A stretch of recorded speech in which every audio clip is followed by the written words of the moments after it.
பிதா சுதன் பரிசுத்த ஆவியின் பேராலே ஆமேன். ஆண்டவர் உங்களோடு இருப்பாராக, உம் ஆன்மாவோடும் இருப்பாராக. எபிரேயர் புத்தகத்தில் இருந்து வாசகம். அதிகாரம் 12, இறை வார்த்தை 15. உங்களுள் எவரும் கடவுளின் அருளை இழந்து விடாமல் இருக்க பார்த்து கொள்ளுங்கள். கசப்பான நச்சு வேறு எதுவும் உங்களுக்குள் முளைத்து தொல்லை கொடுக்காதபடியும் அதனால் பலர் கெட்டு போகாதபடியும் பார்த்து கொள்ளுங்கள்.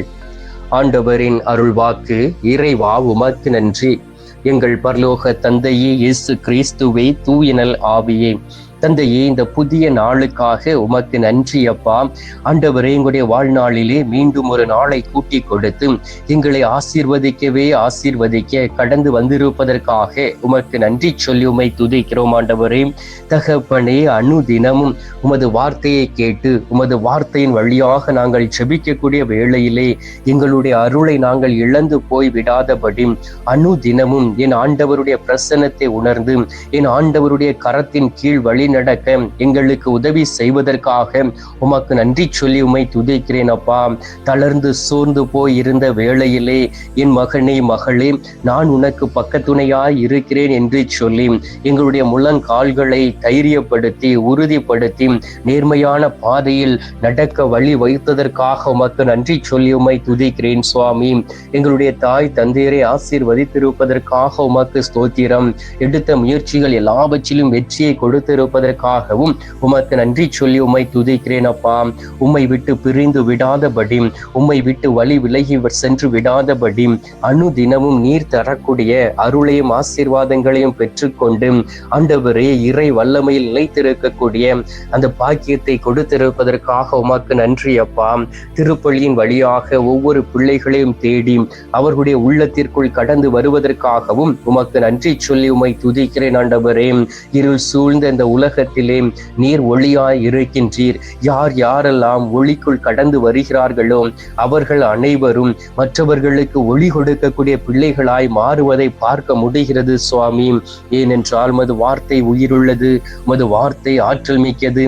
உமது வார்த்தைகளை கேட்கும் பொழுதுதான் யாரையும் கெடுத்து விடாதபடி உண்மையோடும் நேர்மையோடும் நடக்கக்கூடிய பாக்கியத்தை பெற்றுக்கொள்கிறோம் சுவாமி.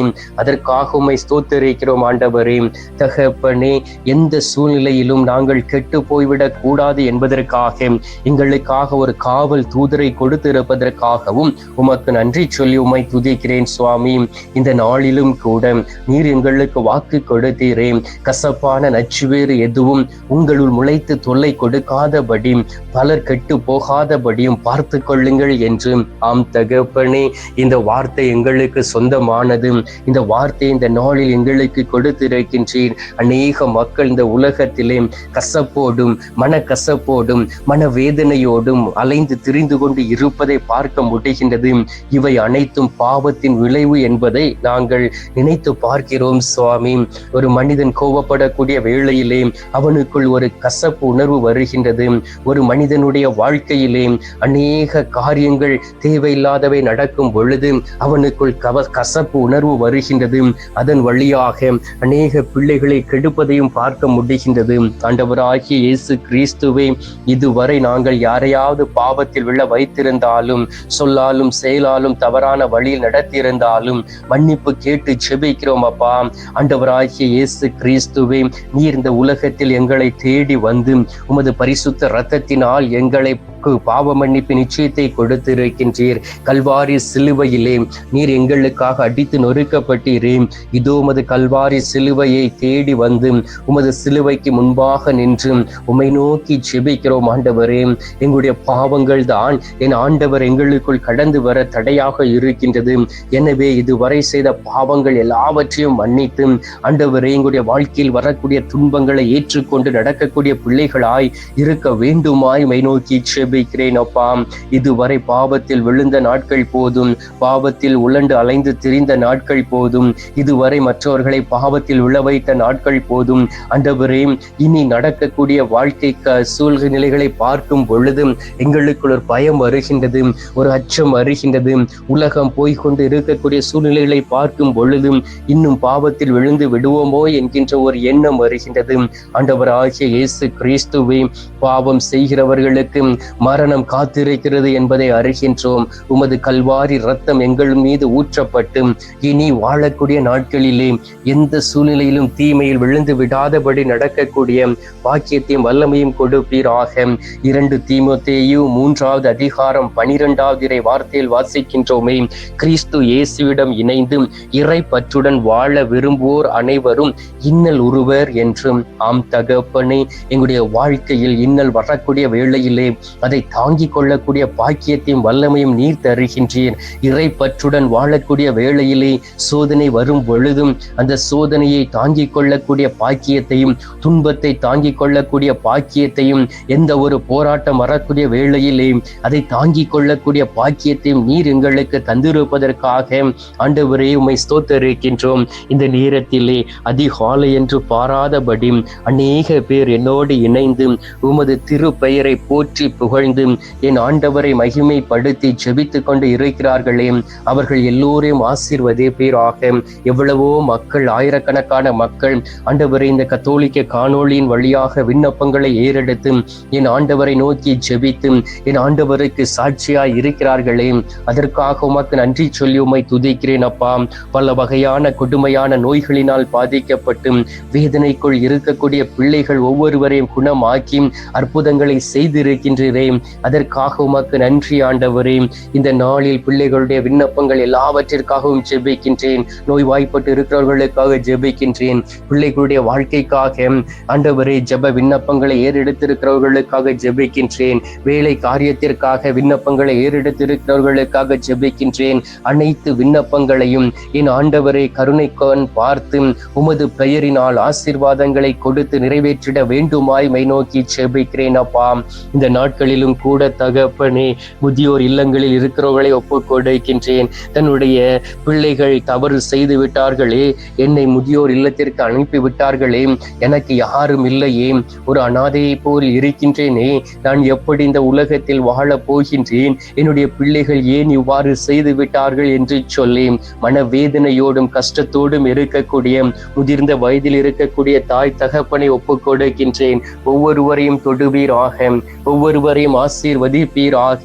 முதிர்ந்த வயதிலும் நான் உன்னை கைவிட மாட்டேன், உன்னுடைய தலை நரைத்து போனாலும் நான் உன்னோடு கூட இருப்பேன், உன்னை தாங்கிக் கொள்வேன், வழிநடத்துவேன் என்று எசையா தீர்க்கதரிசியின் வழியாக பேசிய என் அன்பு தெய்வமே, பிள்ளைகள் ஒவ்வொருவரையும் பாதுகாத்துக் கொள்வீராக, அவர்களுடைய தேவைகளை நிறைவு செய்வீராக. யார் யாரெல்லாம் தன்னுடைய தாய் தகப்பனை முதியோர் இல்லத்தில் கொண்டு சேர்த்தார்களோ அவர்களுக்கு மன மாற்றத்தை கொடுத்து தன்னுடைய தாய் தந்தையர்களை மீண்டும் வீட்டிற்கு அழைத்து அவர்களோடு மகிழ்ச்சியோடு இருக்கக்கூடிய பாக்கியத்தை கொடுத்திட வேண்டுமாய் மை நோக்கி ஜெபிக்கிறேன் அப்பா. ஆண்டவராகிய இயேசு கிறிஸ்துவே, முதியோர் இல்லங்களில் உடல்நிலை சரியில்லாமல் இருக்கக்கூடிய அனைத்து முதியோர்களையும் ஒப்புக் கொடுத்து ஜெபிக்கின்றேன். அனாதை இல்லங்களில் ஆண்டவரே உடல்நிலை பாதிக்கப்பட்டு இருக்கக்கூடிய அன்பு தம்பி தங்கைகளை ஒப்புக் கொடுக்கின்றேன். ஒவ்வொருவரையும் ஆசீர்வதியும், ஒவ்வொருவரையும் தொடுவீராக. ஆண்டவரே, ஒவ்வொருவரையும் தொடக்கூடிய வேளையிலே அவர்கள் குணம் அடைந்து என் ஆண்டவருடைய நாமத்தை போற்றி புகழ்வார்களாக. இந்த நாளிலும் கூட தகப்பனே, நேற்றும் இன்றும் மரித்த ஆத்துமாக்களை நினைவு கூறுகின்றோம். யாதும் அறியாத ஆத்துமாக்களை நினைவு கூறுகின்றோம். உத்திரிக்க ஸ்தலத்தில் இருக்கக்கூடிய ஆத்துமாக்களை நினைவு கூறுகின்றோம். மறக்கப்பட்ட ஆத்துமாக்களை நினைவு கூர்ந்து ஜெபிக்கின்றோம். இவர்களுக்கு உமது திரு சமூகத்திலே நித்திய இளைப்பாறுதலை தந்துவிட வேண்டுமாய் மை நோக்கி ஜெபிக்கிறோம் சுவாமி. ஆண்டவராகிய இயேசு கிறிஸ்துவே, இந்த அருமையான நேரத்திலே நாளிலே நீர் எங்களுடைய ஜெபத்தை கேட்டிருப்பதற்காக உமக்கு நன்றி. ஜெபத்தை கேட்டு பதில் தந்திருப்பதற்காக உமக்கு ஸ்தோத்திரம், ஸ்தோத்திரம், ஸ்தோத்திரம். மீட்பரும் இரட்சகருமான இயேசுவின் திருக்கரத்தில் ஒப்புக் கொடுத்து எங்கள் தாய் கன்னி மரியாள் வழியாக ஜெபிக்கின்றோம். அன்பு தந்தையே, ஆமீன். பரலோகத்தில் இருக்கிற எங்கள் பிதாவே, உம்முடைய நாமம் அர்ச்சிக்கப்படுவதாக. உமது ராஜ்யம் அருக, உமது சித்தம் பரலோகத்தில் செய்யப்படுவது போல பூலோகத்திலும் செய்யப்படுவதாக. எங்கள் அனுதின உணவை எங்களுக்கென்று அளித்தருளும். எங்களுக்கு தீமை செய்கிறவர்களை நாங்கள் பொறுப்பது போல எங்கள் பாவங்களை பொறுத்தருளும். எங்களை சோதனை விளைவிடாதையும் தீமையில் இருந்து எங்களை ரட்சித்தருளும். ஆமீன். அம்மா தாயே, ஆரோக்கிய மாதாவே, வேளாங்கண்ணி அன்னையே, அமலோற்ப தாயே, பூண்டி மாதாவே, அனுதினமும் எங்களுக்காக பரிந்து பேசும் அன்பு தாயே, கன்னி தாயே, உமது பிள்ளையிடம் எங்களுக்காக பரிந்து பேசி ஒவ்வொரு நாளும் உமது மகன் கற்றுக் கொடுக்கக்கூடிய அந்த வார்த்தையின்படி நடக்கக்கூடிய பாக்கியத்தையும் பெற்றுத்தர வேண்டுமாய் நோக்கி செபிக்கிறோம் தாயே. அருள் நிறைந்த மரியே வாழ்க, கர்த்தருடனே பெண்களுக்குள் ஆசீர்வதிக்கப்பட்டவள் நீரே, உம்முடைய திரு வயிற்றின் கனியாகிய இயேசுவும் ஆசீர்வதிக்கப்பட்டவரே. அஜிஷ்ட மரியே, சர்வேஸ்வருடைய மாதாவே, பாவிகளா இருக்கிற எங்களுக்காக இப்பொழுதும் எங்கள் மரண நேரத்திலும் வேண்டிக் கொள்ளும். ஆமேன். பிதாவுக்கும் சுதனுக்கும் பரிசுத்த ஆவிக்கும் மகிமை உண்டாவதாக. ஆதியில் இருந்தது போல இப்பொழுதும் எப்பொழுதும் என்றென்றும் இருப்பதாக. ஆமேன். ஆண்டவர் உங்களோடு இருப்பாராக, உம் ஆன்மாவோடும் இருப்பாராக.